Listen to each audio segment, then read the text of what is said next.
Je sais d'avance que cette vidéo ne sera pas la vidéo la plus vue de la chaîne, et honnêtement je m'en moque parce que c'est bien aussi de faire des vidéos qui sortent un petit peu de Marvel, puisque là, vendredi dernier, sur Netflix, il y a eu la sortie de la saison 3 de Love, Death and Robots. J'ai un accent toujours, il est vraiment pas ouf.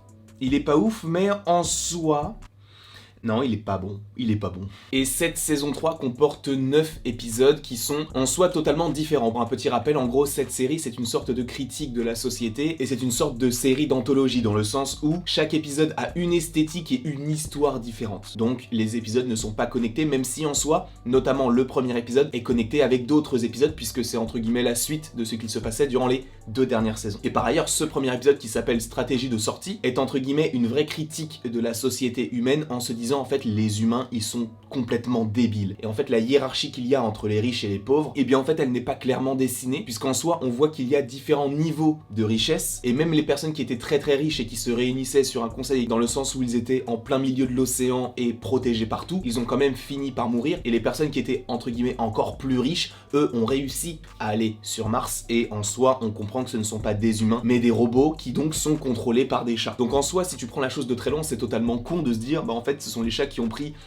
le pas sur l'homme. Mais en fait c'est totalement une critique pour te dire l'humanité est en train de faire n'importe quoi. Un jour la nature va reprendre le dessus, donc la végétation, donc les animaux, et c'est notamment ce que l'on voit dans le premier épisode. Cependant ce n'est pas forcément l'épisode qui m'a le plus plu dans cette série, ou plutôt dans cette saison, mais c'est plus Mauvais Voyage, qui est un épisode qui a donc été réalisé par David Fincher. Bon, on ne le présente plus. Et honnêtement, c'est mon épisode préféré parce que déjà, visuellement, il est incroyable. C'est vrai qu'en soi, il y a des épisodes qui sont moins beaux esthétiquement parlant. En tout cas, personnellement, je les préfère moins. Mais celui-ci, il est incroyable. En gros, c'est un navire avec plusieurs pirates. En fait, le navire est attaqué par une sorte de crabe gigantesque. Et évidemment, il ne faut pas être hémophobe, dans le sens où il ne faut pas avoir peur du sang. Et ce qui est très cool dans cet épisode, et ça c'est uniquement personnel, c'est que déjà, il est super bien fait comme je vous l'ai dit, et en plus de ça, c'est en lien avec l'eau, les navires, les tempêtes et tout. Alors même si je ne supporterais pas d'être sur un bateau au milieu de l'océan comme ça, qui ne soit pas protégé avec des barrières de sécurité ou ce genre de choses, eh bien je suis fasciné par ce genre de milieu aquatique, etc.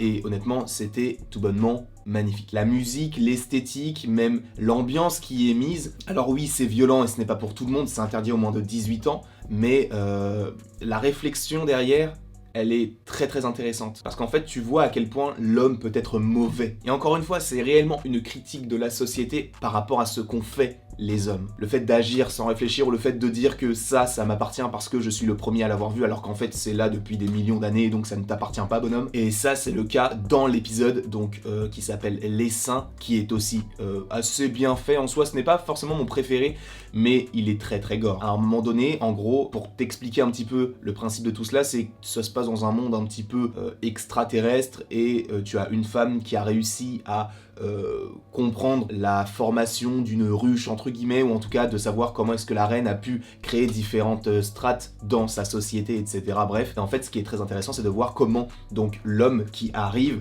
va vouloir récupérer cette technologie afin de l'utiliser pour lui.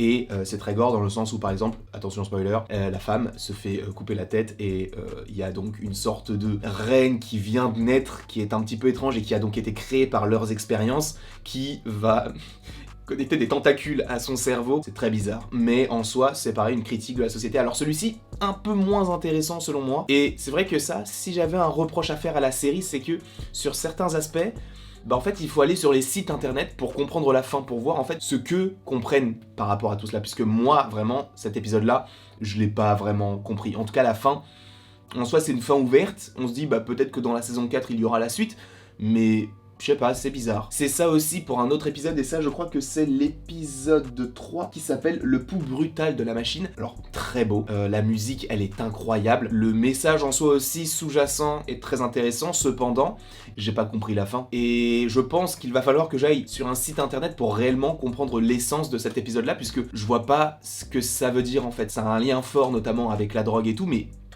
J'arrive pas réellement à savoir ce que c'est. Après aussi, tu as La Nuit des Petits Morts. Bon, cet épisode-là, bon, c'est plus du stop motion, c'est mignon, bon, c'est une invasion de zombies, etc. C'est pas très intéressant, mais en soi, esthétiquement parlant, ça change. Et il y a aussi l'épisode Jibaro qui, pour le coup, je l'ai pas aimé, mais j'avais envie d'en parler, parce que esthétiquement encore, j'utilise ce mot à tort et à travers, mais là, c'est nécessaire, puisque c'est en soi une série d'anthologie avec plusieurs façons de faire au niveau de l'esthétique, donc forcément il faut en parler aussi. Donc c'est le dernier épisode de cette saison qui a un aspect un petit peu réaliste dans le sens où tu as l'impression que ce sont des vraies personnes avec des capteurs qui ont donc fait de la motion capture, mais en soi ça a aussi un aspect très jeu vidéo des années 2010, tu vois. Donc c'est un mélange en soi de gros réalisme et de minimalisme par rapport au fait de revenir dans le passé avec une technologie un petit peu moins bonne que ce que l'on a aujourd'hui. Et je trouve que c'est assez intéressant de ce point de vue-là. En plus de ça, il joue sur la sonorité dans le sens où, en gros, l'histoire, c'est une femme donc vêtue d'or qui est dans l'eau et qui attire donc tous les hommes avec son cri dans un lac pour les tuer. Et il y a un seul homme qui n'est pas envoûté par elle, c'est donc le personnage principal qui, lui, est sourd. Donc il ne peut pas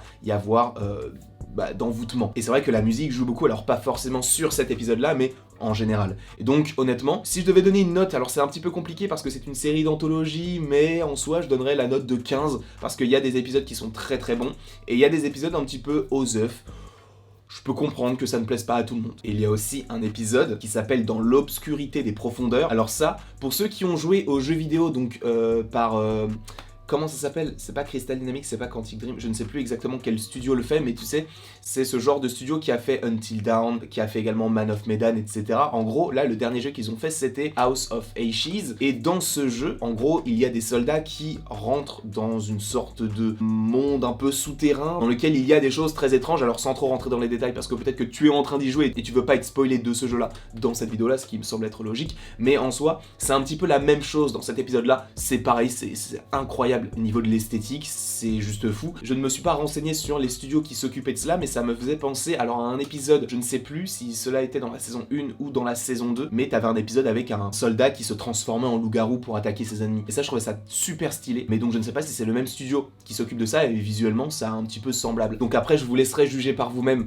cette série si vous avez envie de la voir. Honnêtement, je vous la conseille parce que, en soi, tu peux y trouver ton compte, parce qu'en soi, il y a tellement de thèmes différents, mais avec un sujet bien précis, c'est-à-dire la critique de la société, mais je trouve que c'est hyper intéressant. Vraiment, c'est hyper intéressant, et même esthétiquement parlant, au niveau de l'histoire et tout, tu peux trouver ton compte facilement, puisqu'il y a beaucoup de choses diverses et variées, donc je t'invite à aller la voir. Cette série est donc sur Netflix depuis vendredi dernier, n'hésite pas à aller la voir, et j'espère que je t'aurai convaincu à aller la voir, et sinon, dans le cas contraire, tu as sûrement d'autres choses à regarder qui sont nettement plus intéressantes pour toi, donc va regarder tout cela. En tout cas, merci beaucoup à vous d'avoir regardé cette vidéo. N'hésitez surtout pas à l'aimer, à la partager, à la commenter et à vous abonner. Cela me ferait bien évidemment extrêmement plaisir. Et après toute cette longue vidéo, il ne me reste plus qu'à vous dire à la prochaine pour la prochaine.